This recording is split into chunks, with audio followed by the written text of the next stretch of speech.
السلام علیکم مجھے کل میری فرینڈ نے آپ کی ویڈیو شیئر کی جو کہ پردہ کرتی ہے، جس میں آپ نے محرم نان محرم کے بارے میں ڈسکشن کی تھی۔ اسے سننے کے بعد میں بہت زیادہ خوف زدہ ہوئی۔ 4 سال سے کسی کے ساتھ ریلیشن شپ میں تھی، جب اسے نکاح کا کہا تو اس نے کہا میں ابھی اسٹیبل نہیں، تو اللہ کی رضا کی خاطر میں نے اسے چھوڑ دیا کہ اللہ مجھے معاف کر دے گا، اور کیا جو ہے اس کی بد دعا تو نہیں مجھے لگے گی، پلیز گائیڈ کرتے ہیں۔ وعلیکم السلام ورحمۃ اللہ وبرکاتہ۔ سب سے پہلے تو میں اللہ تعالیٰ کی نہایت شکر گزار ہوں، الحمدللہ ثم الحمدللہ، کہ اللہ تعالیٰ نے آپ کے لیے مجھے بذریعہ ہدایت بنایا۔ بے شک ہدایت دینے والی اللہ تعالیٰ کی ذات ہے، ہم انذار و تبلیغ کر سکتے ہیں۔ اللہ تعالیٰ خود قرآن مجید میں فرماتے ہیں اپنے انبیاء علیہ الصلوۃ والسلام سے کہ نبی آپ کا کام صرف اور صرف خوشخبری دینا اور ڈرانا ہے، ہدایت دینا میرا کام ہے۔ تو ہم کوشش کر سکتے ہیں، اور میری زندگی کا ویژن یہ ہے، انشاءاللہ میں اپنی آخری سانس تک اپنی قوم کی بچیوں کو، بیٹیوں کو، خواتین کو اس چیز کے بارے میں اویئرنیس دیتی رہوں گی کہ برائی سے بچیں، چاہے وہ بے پردگی کی صورت میں ہے، حرام ریلیشن شپ کی صورت میں ہے، قرآن سے دوری کی صورت میں ہے، کسی بھی صورت میں۔ بے حیائی کے بہت طریقے ہیں، ٹھیک ہے، اور بہت راستے ہیں۔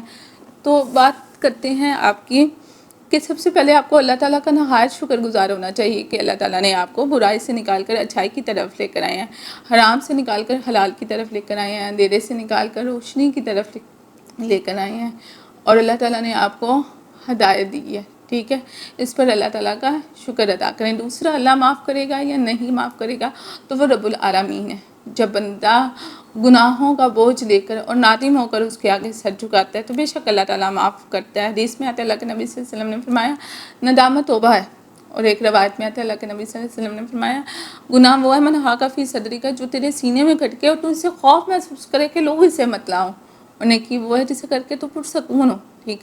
تو حرام ریلیشن شپ کوئی نیکی تو نہیں ہے، غلط ہے، برائی ہے، ٹھیک۔ تو اللہ تعالیٰ کا شکر گزار ہوں کہ اللہ نے آپ کو برائی سے نکالا ہے۔ اور میں ہمیشہ بہت سی بچیوں کو یہ کہتی ہوں جو کہ میری اسٹوڈنٹس ہیں، چاہے وہ میریڈ ہی کیوں نہ ہوں، چاہے ان میریڈ کیوں نہ ہوں، ویسے بھی میں کئی ویڈیوز اس پہ بنا چکی ہوں کہ آپ کا وجود، آپ کے خیالات، آپ کے احساسات، آپ کے ایموشنز، ہر چیز ایک امانت ہے۔ ہمارے ہاں ایک ٹرینڈ بنا ہوا ہے تم باپ کی عزت ہو، تم بھائی کی عزت ہو، وہ بعد میں، پہلے آپ اپنی عزت ہے، اپنی رسپیکٹ کرنا سیکھیں، ٹھیک ہے۔ آپ کو ہر ایرا غیر اپروچ نہیں کر سکتا، ٹھیک ہے۔ اپنا معیار کچھ رکھیں، ٹھیک ہے، کہ سامنے والے کو آپ سے بات کرتے وقت 1000 دفعہ سوچنا پڑے۔ دوسری بات ہے قرآن مجید میں اللہ سبحانہ وتعالیٰ فرماتے ہیں پاک مردوں کے لیے پاک عورتیں ہیں اور پاک عورتوں کے لیے پاک مرد ہیں۔ تو یہ ایک امانت ہے، آپ کا وجود، آپ کے خیالات، کہ آپ ان کو پاکیزہ رکھیں۔ جتنا پاکیزہ رکھیں گی آپ کو اللہ تعالیٰ اتنی ہی پاکیزہ چیز کل کو عطا کرے گا۔ تو جب آپ خود ہی کسی کی امانت میں خیانت کر رہی ہیں، اللہ تعالیٰ نے آپ کو کسی کی امانت بنا کر پیدا کی ہے، کبھی نہ کبھی تو شادی ہونی ہے، تو اس امانت میں جب آپ نے خود ہی خیانت کر دی تو آپ کیا چاہتی ہیں کہ آگے سے آپ کو کوئی شخص ایسا ملے گا جو کہ بالکل نیوٹرل ہو؟ نہیں، آپ جب تک خود نہیں نیوٹرل ہوں گی آپ کو بیٹا آگے سے کوئی شخص نیوٹرل نہیں مل سکتا۔ آپ بازار سے کوئی جوڑا خریدتے ہیں تو دیکھتے ہیں کہ کہیں سے پھٹا نہ ہو، پہلے سے ہی فالٹ ہوگا تو اس کو پہننا پسند نہیں کریں گے۔ تو ہمیشہ اپنے آپ کو پاکیزہ رکھیں، اپنی تنہائیوں کو پاکیزہ رکھیں۔ دوسری چیز یہ ہے کہ آپ نے کہا ہے کہ کیا مجھے اس کی بد دعا تو نہیں لگے گی؟ وہ کوئی ولی ہے جس کی بد دعا آپ کو لگنی ہے؟ ٹھیک ہے، آپ نے کون سا اس کا دل دکھایا ہے؟ بلکہ وہ اگر اچھا انسان ہوتا، نیک انسان ہوتا تو آپ کی آفر کو قبول کرتا، آپ کو عزت بنا کر اپنے گھر لے جاتا، ٹھیک ہے۔ بارہا دفعہ کہتی ہوں کہ اسلام میں پسند کی شادی وہ نہیں ہے جو کہ متعارف کروائی گئی ہے۔